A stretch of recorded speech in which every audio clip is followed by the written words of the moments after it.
Wednesday's football show, proper football championship playoff. 3-3 on aggregate, Kev. What a game. 8 bookings. What a game. You said earlier on that last week we saw brilliant football, brilliant drama, and we're getting it all again this week as well. Last night we had the penalty shootout with West Brom and Villa. Tonight, this is just classic material. 3-3 on aggregate. Derby 3-2 up on the night. Derby, Stuart Dallas has scored his second goal of the night to bring Leeds level, but this is just, what a game. What an absolutely outstanding game of football. Stuart Dallas' second goal, which is also Leeds' second goal of the night, to bring it back to 3-3, was just absolute quality. Yeah. The style of football. And before that, Mason Mount's goal, which made it 2-1 on the night. Before the penalty, How he managed to scoop that ball up. Yeah. It almost looked like at first viewing it was so quick that it was a fluke that he sort of slipped as he was kicking it, but he had fallen over and then somehow managed to turn his body to just lob it over the keeper. Harry Wilson scored a penalty as well. Mason Mount's on loan from Chelsea? Mason Mount on loan, yeah. Him and This Wilson. is the problem for Derby. Well, that's how Derby, they got him. If Derby go up, Derby are going back down. Possibly, yes, that's right. They may get him for another season, Mount, but Mount only went in there because it was Lampard and Jody Morris. Jody Morris had him in the under 23 side from Chelsea, so that was the only reason why I think they got him, because there was a lot of interest. He was at Vitesse, I think, last year on loan, so that's the reason why he went in there, simply because of the Lampard-Chelsea connection. I tell you, do you remember when Lee Keegan scored that goal, Kev? Oh, look, he's offside as well. I thought that, offside, I thought it was offside. I'm just thinking back, Kev. Remember when Lee Keegan scored the goal, 2017 All-Ireland final, and it was a happy moment for us. Yeah. I haven't seen you as happy since then until you watched that video. Do you know what? It's more Owen and Tommy's face is like they're engrossed with everything. It's just unbelievable stuff. You're with an expert, somebody who's unbelievably passionate about someone. You can't help but feel it as well. It's just unreal. It's just that's just classic material. I'm trying to save you here that you weren't laughing at him. You were just laughing at the intensity on it all. How incredible a situation it was. I mean, because he's going to deck you. Huge. I would pay good money to see that. Huge. Oh, I would. He'd knock me clean out. I mean, he's what a talented boxer. What a good guy. Great guy. Great guy. We thought you were the nicest Irish sports person, and then Andy came along. World champion boxer, and Game of Thrones obsessive. I love his passion for the Game of Thrones. It's just why can't you be that passionate about something? About the Game of Thrones. Anything, Kev. I'm passionate about my children. Oh, now don't bring it back to that, Kev. Now you've ruined it for me. There you go. My dog. Oh, well, now we're going. Yeah. That bloody dog. You love him. He's a... I'm trying to think who's the most frustrating person I follow on social media, but you're right up there with your bloody Instagram. Oh, there's Kev in the Phoenix Park again. Yeah. With that dog tormenting everybody else. But in my defence, I am private, so there's no one that's actually seen it. I keep my Instagram very private. Your closest. Yeah. You're close to me, Nathan. Thanks, Kev. I'm honoured to be able to see the photos of you and that dog in the Phoenix Park. You bring the dog to the Phoenix Park every day? Of course, yeah. Hour and a half, 2 hours a day. Has the dog ever attacked any of the deers? No, but he's desperate to get off the lead every time. Honestly. I know, he wouldn't attack. I think you know what he'd do? If he went up to them, he'd just run a mile, but I just want to try and keep him away from them, Yeah. I'd say, is there a rule against that? Yeah, definitely, Definitely. All right. 3-3, 20 minutes left, free kick to Derby, dangerous position. Harry Wilson, who's on loan from Liverpool. Bit of speculation that Liverpool are trying to decide what to do with him, that they could let Xherdan Shaqiri potentially go and bring Harry Wilson back. I heard that. You brought it back to me just before. That's a strange one, isn't it, given the money that they spent for Shaqiri. But the thing is, what you always find, I think, in football clubs, certainly at that level with the youngsters, the calibre of youngster that Liverpool and Chelsea, Man City producing, you could pay 20-30 million for a player, and he's not necessarily better than some of the younger players that you've got, but you're instantly going to go to the player that you've paid 20-30 million for. You have to go with that. They only paid like 13 million for him. Well, I'm just saying. But this could be a typical Liverpool, Michael Edwards, good piece of business. Sell him for 20. There's no way Shaqiri's value's gone down. No, not at all. I agree. Totally agree. And he's still got something, hasn't he, Shaqiri? You can still see him fitting into a good European side, certainly another Premier League side, couldn't you? So it'd be interesting to see that if that were to happen. So Dan McDonnell is going to join us a little bit later in the football show, run us through events at the FAI today. FIFA were in town. SIPTU made a statement about some concerns that the staff had, which the FAI have denied. So we'll find out what exactly is happening and what may happen in terms of the board over the coming days. But we have a very catchily titled little segment coming up, which is pick the best 6 players from outside the top 6 that the top 6 should sign. You should have had a musical sting for that. You've come up with that. And it could have been catchier. Pick the top 6 players from outside the top 6 that the top 6 should sign. More catchier. Oh yeah, that works. That adds a little bit of emphasis. It was very simple. It's a very simple concept because you go to a lot of games, Kev. You're there every week. You're watching players. You're going, he's a player. Yeah. He could step up. Yeah. And you're able to see it. You go, nah, he's missing a little bit of something. Do you need for that top level? So, because the top 6, 4 of them will have Spurs of the money. 3 of them are certainly going to look to invest massively. Liverpool and Manchester City will buy players. Tottenham will spend some. But Arsenal, Chelsea and Manchester United, you would expect, are going to spend big. Yeah. So, who should they be buying? Which of the players outside the top 6 have most impressed you? Do you know what? I've wrote so many names down. I'll give you a few that have not made the list. Felipe Anderson at West Ham. Issa Diop's another centre half. I'm just going to give you a few before. I've also picked 6. All right. Oh, sorry. Because you gave me all yours. Right. All right. Okay. All right. Jesus. You gave me your 6. All right. I've just wrote that down. Well, I'll tell you what. I'll give you the 6 then. I'll give you the 6 and then I'll give you the names and then should we go through individually after I name the 6, or do you want to go through them individually as I name one at a time? You tell me, you're the boss here. You're the one that's come up with this concept. Giving up at this stage. You name the 6 there, Kev. Right, okay, so the 6 I've got, Andre Gomez from Everton, James Maddison, Declan Rice, Wilfried Zaha, Aaron Wan-Bissaka, and James Tarkowski. That does not match the list that is on screen that you gave us. I've changed Raul Jimenez for Wan-Bissaka. I told the lads out there that before. Why does it all have to be so complicated? Yeah. This is why the Game of Thrones podcast is so good. Yeah. Andy Lee does all the work. He comes in, he's rehearsed, he's practiced, he's polished, and it runs beautifully. All Owen has to do is sit there and tee him up. I have teed you up 3 times. And I've teed you up. You've made absolute balls of it. I've not made a balls of it at all. You've literally read out 6 players different to the one you gave the guy who did the graphic an hour ago. One different. There's one difference. All right. Raul Jimenez was a maybe, but I was thinking he's 28. He's just gone into Wolves. He's probably not going to go. He's probably not going to leave Wolves anyway. And if he were to leave Wolves, would he go to a top 6 given his age profile? Probably not. He's had a good season, 17 goals. Well, also technically, could he leave Wolves because he's only going to sign for Wolves on the 1st of July? He's been on loan. Yeah. Yeah, that's true. But Wolves have history of signing players and letting them go 2 or 3 weeks into actually signing. We saw one last year, Benny Cafobe did that, didn't he, before moving to Stoke. But I actually went for Wan-Bissaka on here. But aside of that... so James Tarkowski, centre-back at Burnley? Yeah, he could definitely play for a top 6 club. Definitely play for a top 6 club. Why him over, say, Ben Mee, who plays alongside Quicker him? than Ben Mee, better one-on-one defender. Ben Mee, very good in a back 4. He's very good with a fullback that tucks in, stays nice and narrow for him, never really gets exposed. When I've seen Tarkowski exposed one-on-one at times, he has the pace to deal with it. Very, very strong in the air, very, very strong physically, can deal with the physical side. I think Tarkowski's the best centre. I mentioned Diop there, but I think he's probably the best centre-half to choose from out the top 6. I'd probably take him. And you're looking at Harry Maguire as maybe another one, but Harry Maguire, he's talking 60, 70 million for him as it is. I think Tarkowski outside that is the one. This time last year, Tarkowski and me and Duffy and Dunk were sort of being compared as sort of similar type partnerships. Yeah. Are Duffy and Dunk, are either of them in the level that could go and play for a top 6 team? What are you looking for in a centre half? What separates Tarkowski from a Duffy or a Dunk as to their ability to play for? I think Tarkowski could play for... he could play for a Liverpool type side that play open. You know, when you're going to have to be exposed one-on-one. I think he could do that. I think he has the pace to do that.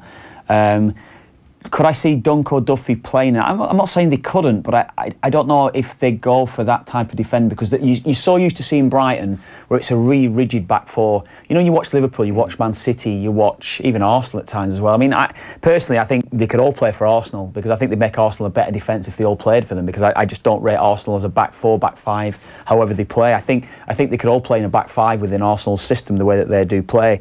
But... Chelsea as well. Chelsea play it very, very open and expansive.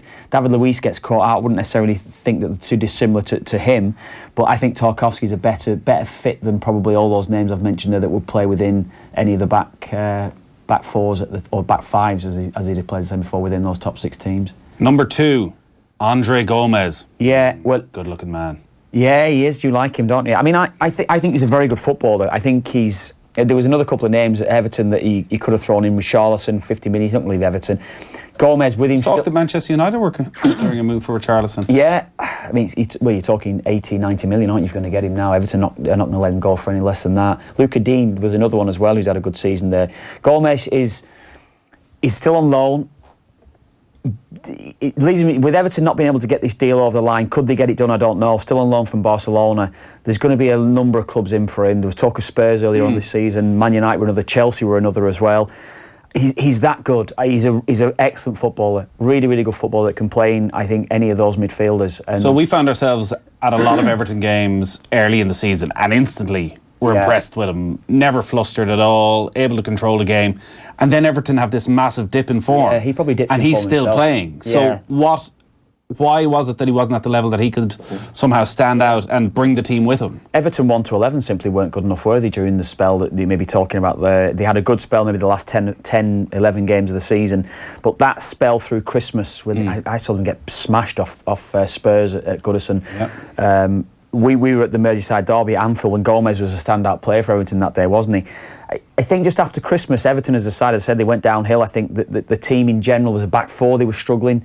I think midfield, they were struggling. Certainly up front, they weren't creating and scoring goals a lot. But the back end of the season, Gomez started to come to again. I like him. Now, I'd love him to stay with Everton. I'd love Everton to get that deal done. But I don't know why it hasn't been done. I don't know why there's been a suggestion that it hasn't been. A red card here as well. We called it during the first half, didn't we? There's been so many yellow cards in this match. It was an almost certainty that there was going to be a red card in this match, and Leeds now down to 10 men. All right, so Andre Gomez, he's going to leave Barcelona. As you said, Tottenham may be one of the destinations, maybe a replacement for a Moussa Dembele type. Graphics change. Wow, miraculous. Aaron Wan-Bissaka, a right back. Well, I could see, I think... Thoroughly modern right back. Well, his quality isn't always the best on the ball. Defensively, I think he's as good as anything in the league one-on-one. Defensively, he's as good, if not better than anything in the league. I think he'd certainly play for Arsenal. He's not going to replace Azpilicueta, although I think he's as good as Azpilicueta. Man United, Antonio Valencia leaving, he'd be perfect for Man United with how he plays as well, I think. So there'd be a number of clubs that, if I was the manager of those clubs, deal finances aside, and if you get the right deal, you'd certainly be looking at him to go in. Even Spurs, Tottenham, they've got Trippier there. I don't necessarily trust... Best right back in the world this time last year. Trippier? No, Trippier, no. I'm saying him. I like Trippier. Serge Aurier, no, not in my mind him, no. I think he's better than Serge Aurier. Not having Serge Aurier, but, one for the books, shock horror, Declan Rice. Yeah, well, he's class, isn't he? Is he? He's a class footballer, yeah. Jeez, I thought at the start of the season you weren't quite sure if he was going to make it. Who said that? You did. No, I didn't. You just talking might have been a private now. conversation. You're talking Sorry absolute about rubbish. it, I saw him play a few weeks ago against Everton, actually, and I think I was on air to you at the time, and it's the first time I've ever seen him. A couple of the games I saw him get exposed a little bit. Even the Tottenham game, the one that they won, I was at that match. That was the one I was talking about. He was getting a little bit exposed in early on in the match, but they managed to come back and win it, and he actually composed himself in the game, which suggests to me he's got that maturity around him as well. He's a good footballer, and I think he will move eventually. If West Ham kick on to the next level and they're seriously going to compete around the top six, which looks unlikely to me next season unless they seriously do invest, which, if you believe the rumours, it looks like the club's for sale. So if the club is for sale, Declan Rice is a prime asset for them. Wouldn't be surprised if he moved on. Is the problem for Declan Rice that his next move is going to be more of a mental test than a footballing test? That if it's Manchester United, going into Manchester United, into the centre of midfield as a 19 or 20-year-old, likewise going to Manchester City, where you're probably only going to play half the games, which maybe is ideal, but also you're going into a side that you have to deliver every single week. Yeah. That it's not actually what he can do when the ball's at his feet. It's more somehow on you, yeah. Yeah. The way, I mean, I guess he's used to dealing with scrutiny and pundits just taking jibes at him on a consistent basis, so he won't have an issue there. Are they? I don't know. I don't recall that actually. 34. He's had 34 Premier League starts last year. He is a class act. I think he can control the tempo of the game. The one thing I like about him is his ability to take the ball under pressure. He can kill a game if necessary. Just take the sting out of it when they're under a little bit of pressure. West Ham as well, and he's a quality footballer. Yeah. Number 5, James Maddison from Leicester City. Yeah, there was a few I was going to go for. Maybe that playmaker type, but watching him this season as well, I think he's had another one that's had a really, really good season. 7 goals, 7 assists this year. First season in the Premier League? Yeah, first season. The caller who called up before, when I was talking about Jack Grealish, saying James Maddison, I wouldn't disagree. He's an established Premier League player now, James Maddison. Sorry, I do disagree, but I understand what he's saying. He's now an established player, James Maddison. And this always season, diving. Yeah, probably a little bit of that, a little bit of play acting going on. You can tell, I think he probably spends 10 minutes in front of the mirror before he goes out for every game as well. Cock. Styling the hair, making sure that he looks right, he looks the part before going onto the pitch. What was that? He's an absolute cock. Is he? Is that come across? Oh, I think I don't mind that. little bit of self-confidence never did anyone any harm, Kev. Really? Right. Okay, well, I'll leave you to that then. Honest to God. Talking to walk is what JP's saying. You're some man, I tell you. Just saying. Last one. I prefer Grealish over him, I'll say that now. What? I prefer Grealish over, but you've restricted me. You've taken the amount of teams I can actually choose from here. Okay. Number 6. Zaha. I mean, it's an easy one. Do you think he goes? Well, there's talk of Germany as well. Was the Borussia Dortmund supposedly been in for him as well? Zaha. Jadon Sancho leaves. Jadon Sancho leaves. I mean, he's another one as well you could throw in, isn't he, with what he's done at Borussia Dortmund this season. Zaha, 10 Premier League goals. It's his best season goals-wise. He's just... I think maybe the move to Man United was too early for him. Again, with what happened at Man United, there was a lot of scrutiny around the club at that time. That's the wrong time. David Moyes comes in. Exactly, wrong time. Put on you. He's 26 now, and I'd look at him and I think... He could certainly play for... He looks to me like an Arsenal player. I could see him playing for Arsenal, most definitely. Is that a compliment? Well, I think he'd take Arsenal to a different level. I think he's got a better work rate than some of those Arsenal players as well. Like if you're Liverpool and you're looking for somebody who can step in for any of the front three. Yeah, I wouldn't... I mean... Klopp spoke about him really glowingly this season as well, saying about, you've got Zaha in that side that's really dangerous. He's a player that can actually create, can go past players. Liverpool don't necessarily have that type of player, do they? That seriously it's going to be one that's constantly going by players. Mane is a player that likes to run off the shoulder defenders, so is Salah. They can beat players in one-on-one, but that's more of the game. Zaha likes it to his feet more and likes to actually go and drive at defenders, so he's probably something a little bit different for Liverpool, yeah. But I could certainly see him in a top 6 side this year, yeah. Hi lads, what about Jamie Vardy? Probably a season or two too late, yeah, but I think he's a good striker. Would love to see him in a better team. I had him in 18 Premier League goals, had a great season, great end of season under Rodgers, didn't he? And on that, because one of the reasons why maybe big clubs didn't sign Jamie Vardy was that there was a sense that he was a very good counter-attacking forward. His record against the top 6 is exceptional, where they're playing high up, and he's devastating. He's now playing for Brendan Rodgers for the last 3 months. They play a more possession style of football. Has he maybe actually convinced a couple of teams that possibly he can do something else? I mean, the deal would probably significantly reduce with his age, yeah. So you're not necessarily going to play top dollar for him. It's how long you can get out of him. How many years? Derby hit the post, should have scored. Harry Wilson, huge chance, beat the keeper, hit the left-hand post. 6 minutes left, still 3-3 on aggregate, heading towards extra time. Right, my 6, Kev. I had to work sloppy seconds. Yeah. I had to work with the ones you'd already You did give me first choice. I did that, even though you weren't quite sure. But I have to say, Grealish, I would definitely, if you widen it and you said give me any player that I could say going into a top 6 team, definitely Jack Grealish. Number 6, Kev. Jack Grealish. I changed the rules. To suit yourself. You couldn't think of any of the names, could you? No, I couldn't. I ran out of names after that. Number 5, Felipe Anderson. Oh, goal. Goal for Derby. Frank Lampard's trying to calm everybody down. There's been a goal for Derby and there's only 5 minutes left. They lead 4-2 on the night, 4-3 on aggregate. Wilson, was it? He scored it? And he's certainly part of the celebrations. He stepped away. It's not, we'll tell you about Marriott. Jack Marriott. What a substitution that was, wasn't it? Bringing Marriott on 2 goals. Half time. Wow, what a turnaround. The Leeds fans look absolutely. They were singing that song, the one, is it Stop Crying Your Heart? It's to the tune of Stop Crying Your Heart Out. We beat you at home, we beat you away. Sing it, Kev. God, I can't remember, is it? We beat you at home, we beat you away. Whatever it is, something to do with Frank Lampard. Anyway, I can't remember how it goes from there. But anyway, that's the song. And they were singing that all the way through the first half. Frank Lampard, Stop Crying Your Heart Out. I think that's how it is. Anyway, so There you go. And now it looks like Derby have had an amazing turnaround. What is your class game, though? This is an absolute class game. Derby against Villa. Great finish. John Terry against Frank Lampard. Yeah. In the playoff final. Yeah. Frank Lampard was getting very... John Terry was getting very excited in the technical area, making sure that he was front seeing, wasn't it? Yeah, front and centre, he's right. This is dragged on a bit, but I'll run through the 6 I was. Felipe Anderson. Yeah. 10 goals. Every time I've seen him. 5 assists, I had him, yeah. Looks good. Good player. Looks a step above even Declan Rice in that. 26 as well, West good player, Ham midfield. Now, the only thing is they spent a load of money to get him. Spent like 40 million quid in Felipe Anderson. So if you're going to try and buy him, you're probably looking at 60, 65. Yeah, exactly. That's like Charleston, isn't it? That's the thing. Number 4, João Moutinho. Now, I know he's 32, but he has delivered. And I think if I'm Manchester United, go after João Moutinho. Would you? Absolute quality in the middle of midfield. Character, has done it all, has won titles, has won a European Championship, doesn't have anything to prove. Somebody who'll just come and add quality. Yeah. Somebody who'll want the ball all the time, who can control a game, who can set the tempo, who doesn't need to get up and down, can let Paul Pogba do that if you're going to keep him. No, I can't see it. Just have him for 2 years. I can't see it. Just get him for 2 years. I can't see it, honestly. I can't. I think he's a good footballer. Better than good. I think if you're looking at Wolves, it's Ruben Neves who you take ahead of João Moutinho. But I would agree. But I think João Moutinho for 2 years, in the position Manchester United are in, would be a great buy. Yeah. They need a whole new midfield.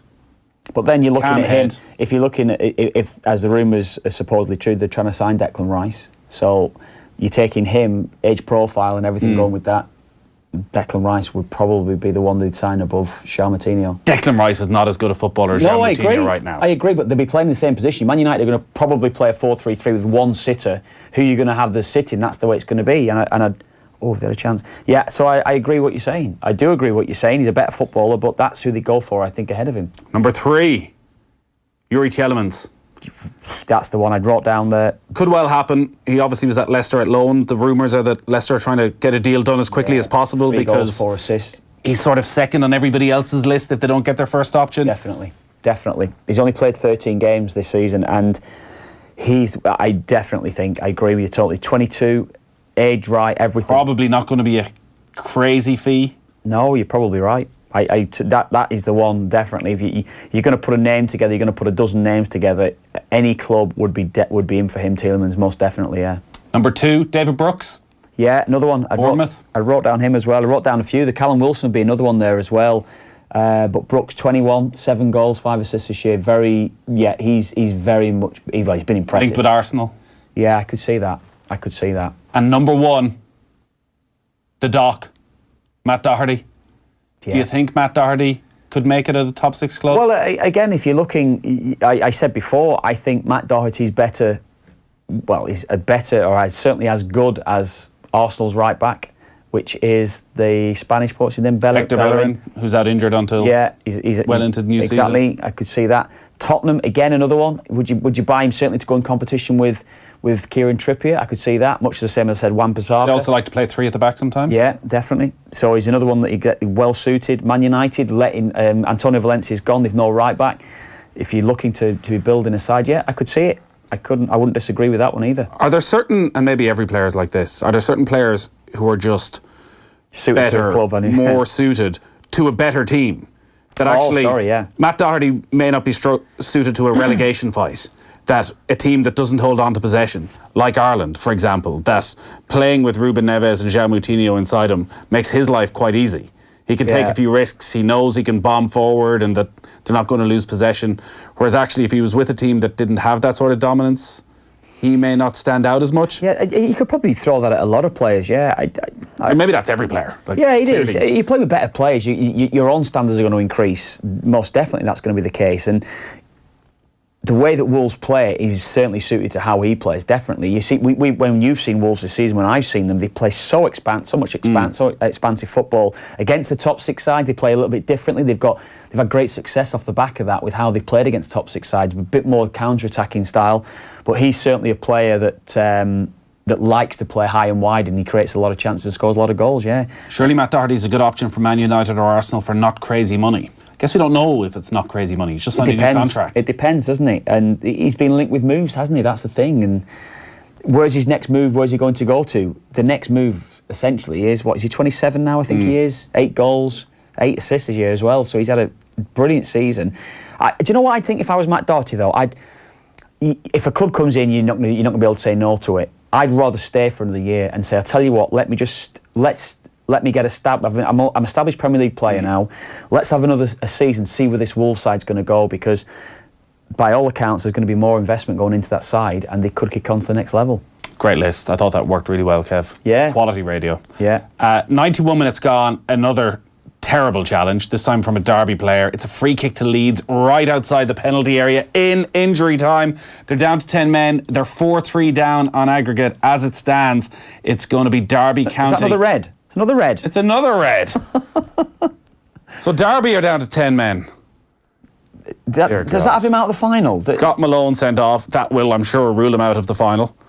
So he's been sent off for a second booking as well. It's been one of those nights in the playoffs. Just to let you know that to celebrate the latest chapter of 20 by 20, we have teamed up with 3 to offer you the chance to play in the ultimate football match, the 20 by 20 fans match at the Aviva Stadium on the 31st of May. The 2 teams on the night will be managed by Ireland and Arsenal teammates Louise Quinn and Katie McCabe, and they will give you a chance to meet your football heroes and role models. It's a money can't buy experience.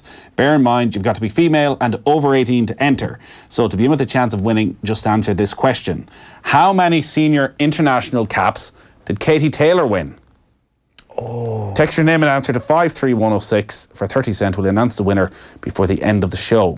My only advice from having played in one of these type of games before is don't go tearing up the right wing in the first 2 minutes of the match. You don't recover. You do not recover. Don't play right wing. Play centre midfield. Run the show. Gaza type performance, mid-30s, you know. Is that you, Gaza?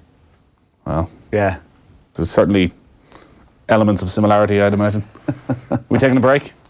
All right, we'll talk you through the closing stages of this playoff semi-final. Ashley Cole is on for the closing seconds, free kick to Leeds, and we're going to get Dan McDonnell's take on what's happening at the FAI today. Football on Off the Ball. Brought to you by the new and improved Boyle Sports Bet Builder. Now with 44 markets to choose from on every match.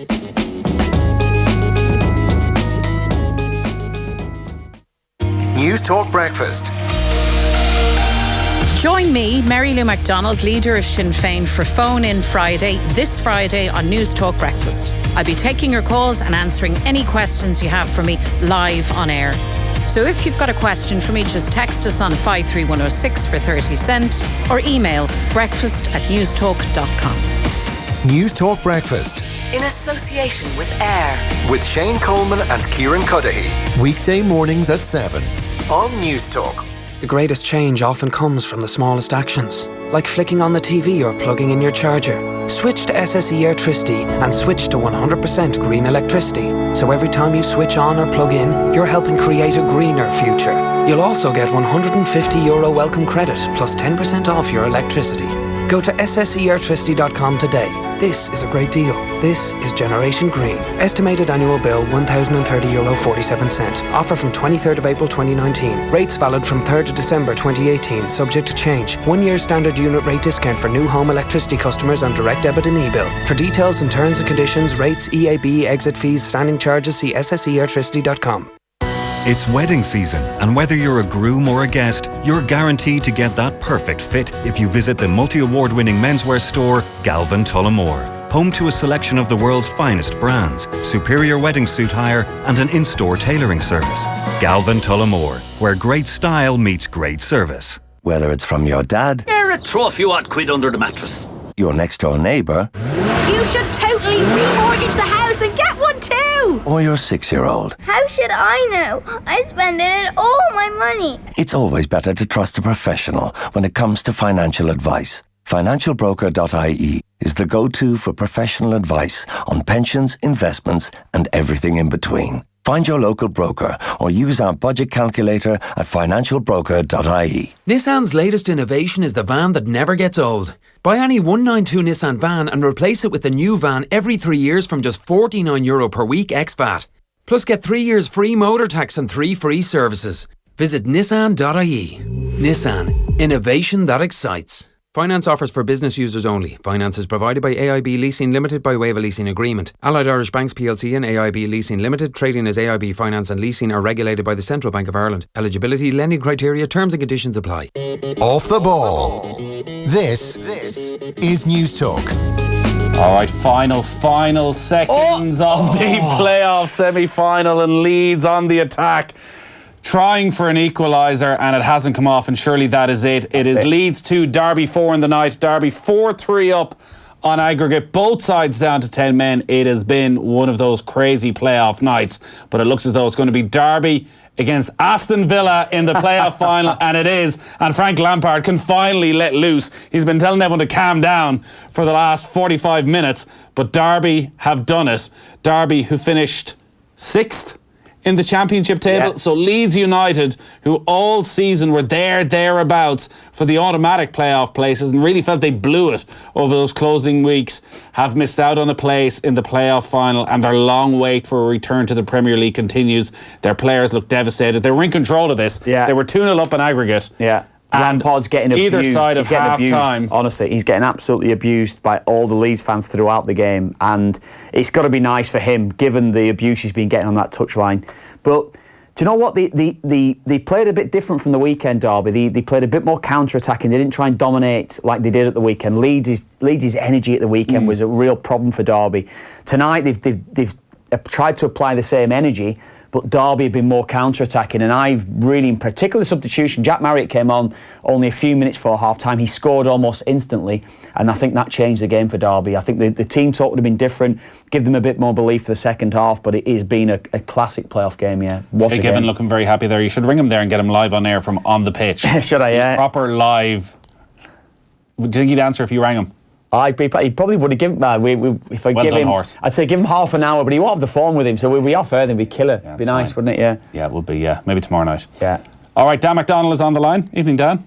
Hi lads, how are things? Very well. So another interesting day in the FAI. FIFA were in town. We'll get to that and what exactly is happening this week in terms of the board and the various meetings that have been happening today. But there was a couple of statements, yet more statements. First up from SIPTU, which said that they're seeking an urgent meeting with Minister for Sport Shane Ross to discuss what they believe is a threat to jobs within the organisation. The trade union said that it had received information that the FAI was in an extremely precarious financial position. Their SIPTU sports sector organiser Dennis Hine said, "We've received this information with a threat of the organisation becoming insolvent in only a matter of weeks.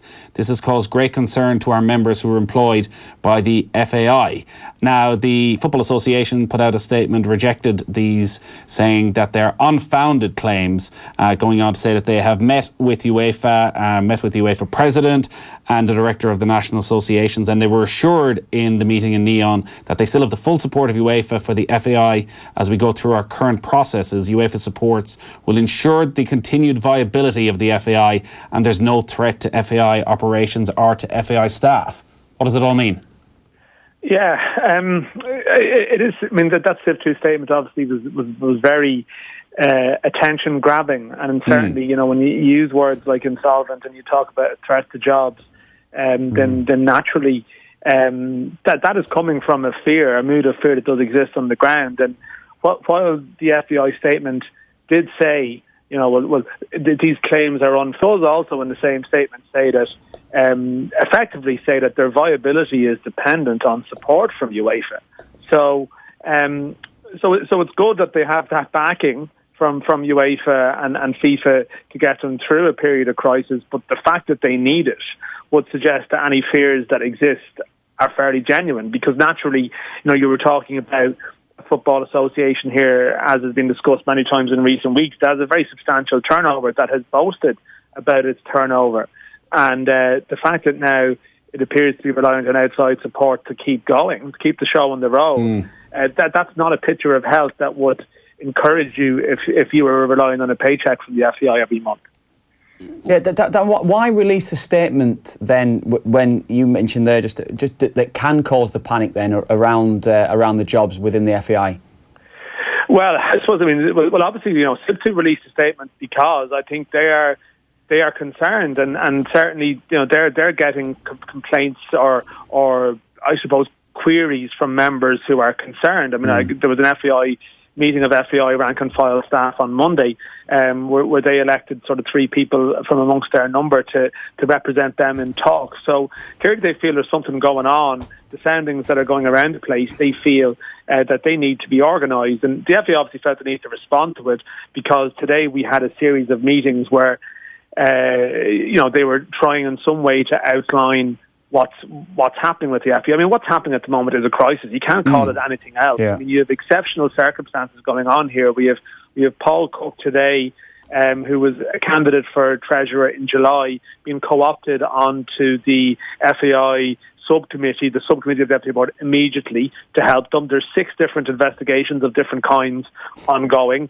There's a substantial legal bill and costs associated with these inquiries, and there's an association to run day to day, which as people have been writing and talking about for years, and as Sport Ireland said in the Oireachtas hearing recently, it's well known that cash flow is a problem in the FAI. So when you have the strain of these extra expenses that wouldn't have been anticipated at the start of the year, then it's natural that things are going to be strained, and they're looking for help.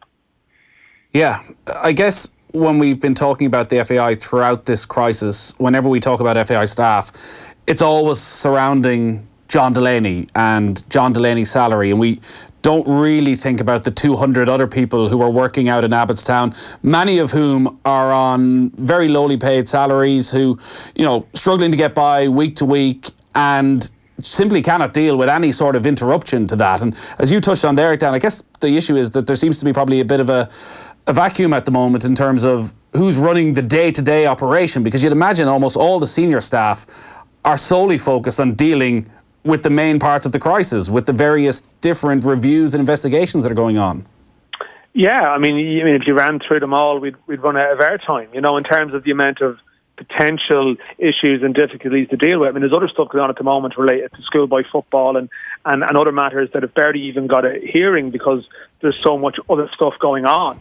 And you are right. I mean, in recent years, I suppose the FAI, quite a lot of senior FAI staff have left, in the area of management and positions of experience. And when you strip it down, in this sort of unprecedented era of crisis, there's actually a pretty small, experienced, high-level management staff dealing with it, and a board that has lost its most influential members, or the people who were certainly front and centre in terms of the decision-making process. I mean, we have a board there that we now know were not aware about significant transactions and stuff that happened. So they are probably learning on the job a small bit. I don't think that's an unfair statement in terms of what's going on. So, so there's a danger that they're almost overwhelmed by everything that's going on. And as you mentioned, the concerns, the grievances of rank and file staff, as you say, on relatively low wages, with no security in terms of contract protection if they leave, or any of the stuff the top executives might have. I mean, they're just dealing with a very real situation. I mean, because it's football, there's a certain I don't know if glamour is the word, but there's a certain status attached to working in football. That's great, but I mean, it's no different to people working in any kind of factory or any other kind of company where you hear stuff about cash problems and the association and jobs might go. And it's the same thing. It's the same equation, the same fears that these people have.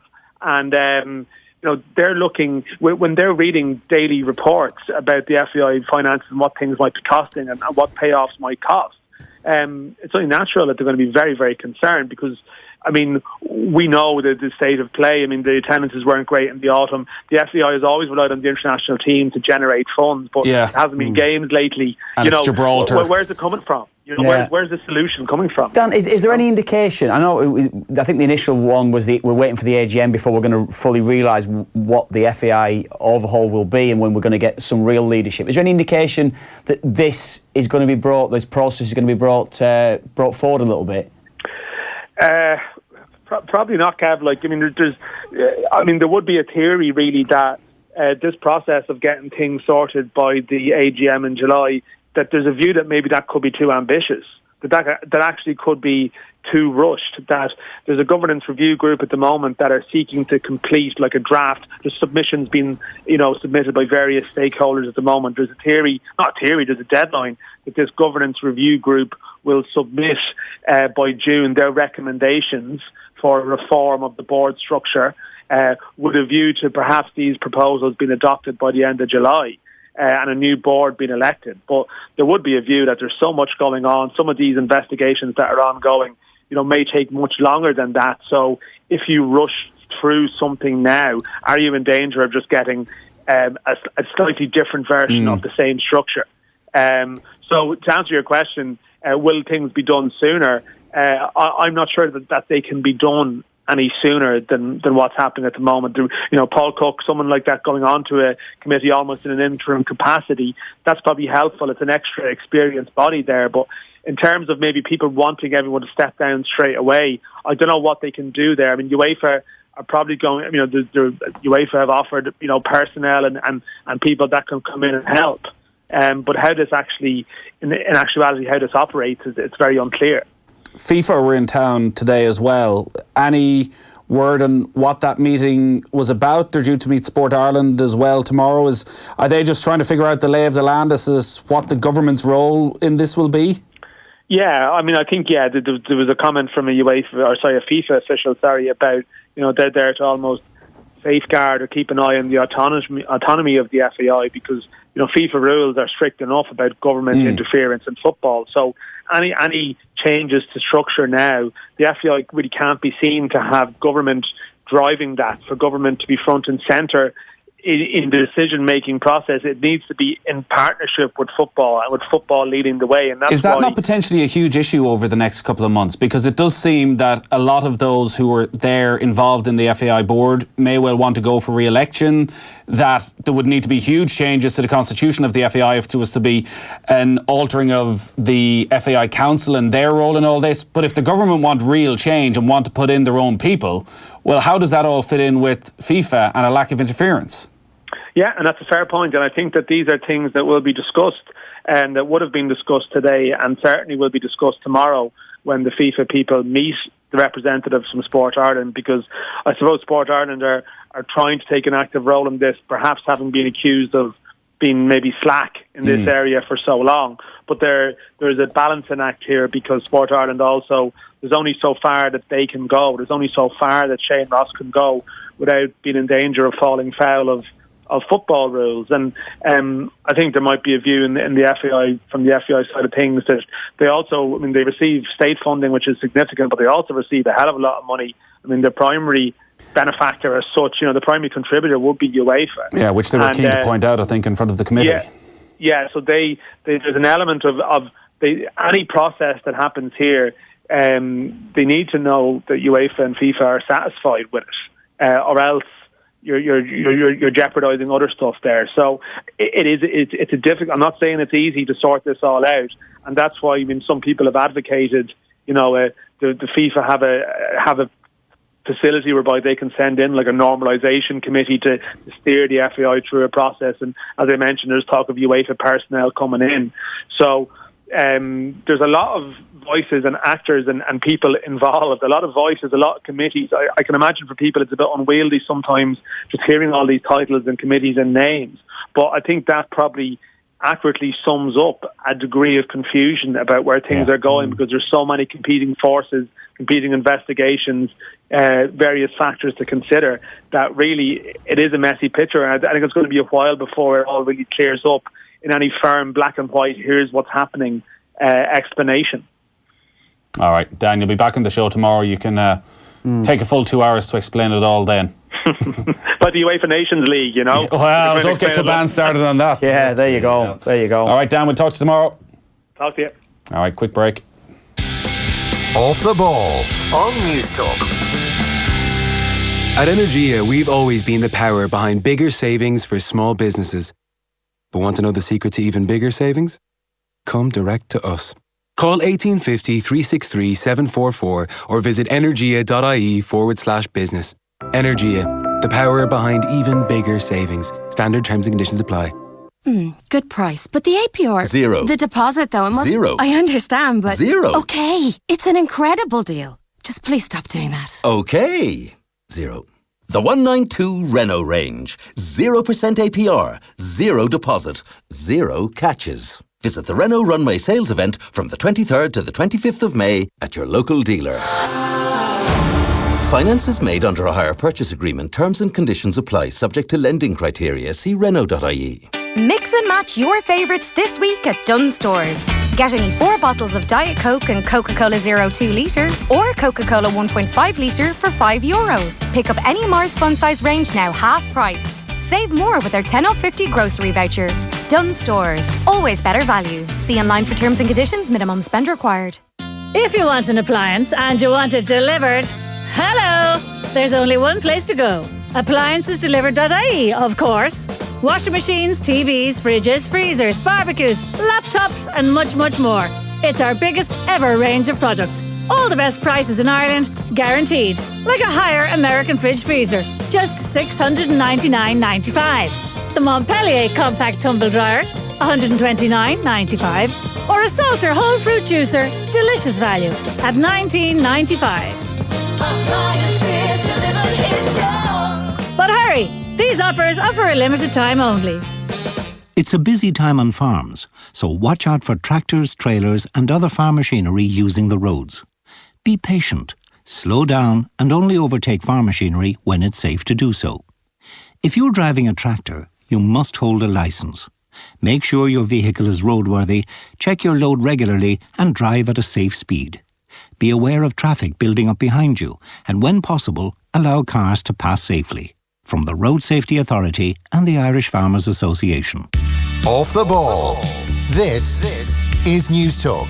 Welcome back. So Derby are through to the playoff final. Shay Given is dancing like, you know when you see a lad in his 50s who somehow ended up in Coppers at about 3 a.m. and he's around all the young lads from work. No one's quite sure why he's still there, but he's enjoying himself nonetheless. Probably enjoying himself more than everybody else. Yeah, that's it. That's exactly how it's looking. There's 1 or 2 on the pitch that's like that as well.